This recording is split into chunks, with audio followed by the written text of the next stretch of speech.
Moi, j'entends des choses tellement erronées souvent sur le franc CFA et ses banques centrales que aujourd'hui, nous allons faire une petite histoire de cette évolution. Mais ne commençons pas par la BCEAO tout de suite. Regardons son ancêtre. Qu'est-ce qui s'est passé? Il y avait là l'esclavage. On prenait les Noirs, on les vendait là-bas et les Français étaient installés à Gorée, à Saint-Louis, à Ouida pour faire ce travail-là pendant longtemps.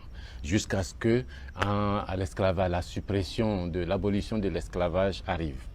Mais un chef d'État français, Napoléon Bonaparte, qui n'était pas du tout content de cette abolition-là, en 1794, réinstaure l'esclavage en 1802. Il chasse tous les Noirs de l'armée, tous les Africains de l'armée française, il interdit les mariages mixtes, il interdit même l'accès du territoire français aux Africains. Et ça marche comme ça pendant quelques décennies, jusqu'à ce qu'en 1858, il y ait une nouvelle abolition de l'esclavage. Alors là, ce n'est plus Napoléon Bonaparte, mais bon, je crois que c'était un de ses cousins, lui, Napoléon Bonaparte. Alors là, les choses commencent à se gâter. Tous les esclavagistes, tous ceux qui avaient ce commerce des esclaves, tombent en faillite. Qu'est-ce qu'il faut faire pour les aider? L'État français leur dit, bon, on va trouver de nouvelles activités pour vous, on va envoyer une commission tourner en Afrique, voir ce qu'il y a de bon à faire, et puis on va mettre en place une banque pour financer ces activités-là. Donnez-nous 3 ans, voilà vos indemnités de 6 millions de francs, mais on va garder le 8e de cet argent pour créer des banques. Si au bout de 3 ans, on n'est pas arrivé à créer ces banques-là, on vous rend votre argent. Mais si on crée les banques, elles vont vous aider à faire fructifier vos affaires sur le continent là-bas. Et puis, au bout de 2 ans, les banques coloniales sont créées avec ces branches des îles et ces branches sénégalaises. Et ce sont ces branches coloniales, ces banques coloniales qui vont financer toute la colonisation. Et essentiellement, l'argent qui a permis de coloniser le Niger, le Burkina, le Sénégal même, le Mali, la Côte d'Ivoire, le Togo et autres, c'est pas de l'argent qui venait de France. C'est de l'argent que ces banques-là coloniales faisaient sur place et qu'on a utilisé pour coloniser ces pays-là. Si vous regardez la phase de colonisation, c'est allé doucement, doucement les uns après les autres. Donc c'est notre propre argent qui a été utilisé pour nous coloniser.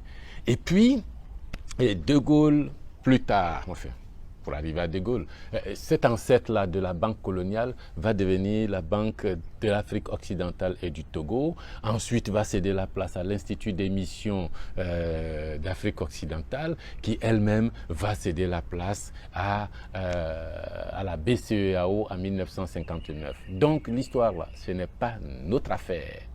C'est une affaire créée pour compenser la perte de l'esclavage.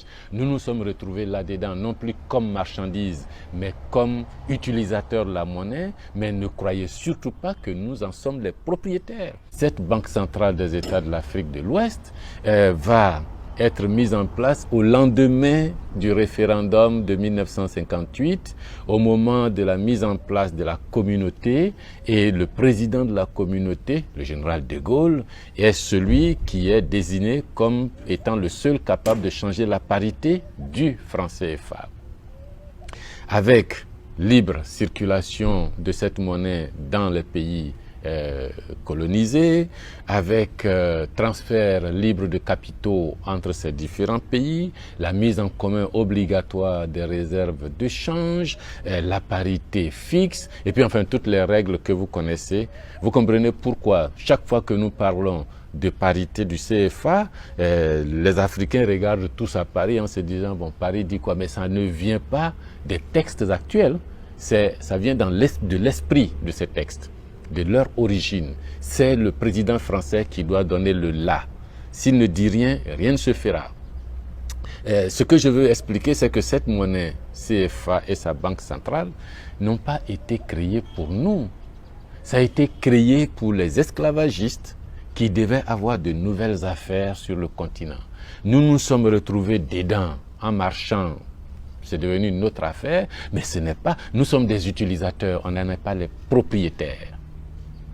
Et si vous comprenez cela, Vous allez donc arrêter de dire, oui, mais Koulibaly parle de CFA, est-ce que c'est ça qui est l'essentiel? La corruption, là, c'est le CFA aussi. Les gens qui conduisent mal à Abidjan, là, c'est le CFA aussi.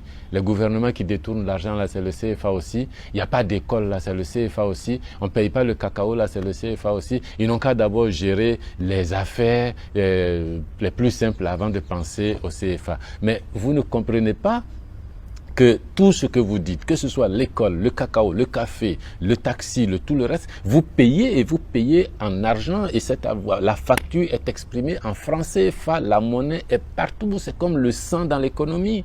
Vous avez un malade qui a le cancer du sang et puis vous vous dites, bon, aujourd'hui là, c'est son orteil qui fait mal, on va soigner l'orteil d'abord, alors que le type a un cancer, une leucémie.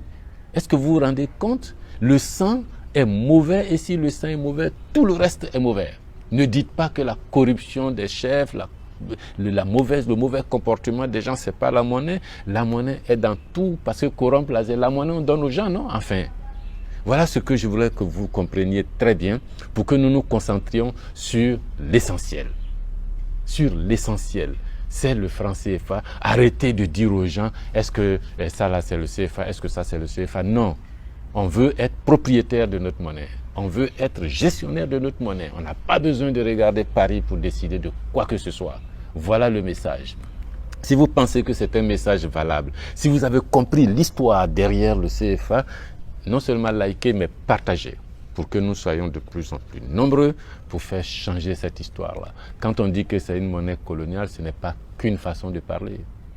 Elle vient de la période de l'esclavage de nos parents.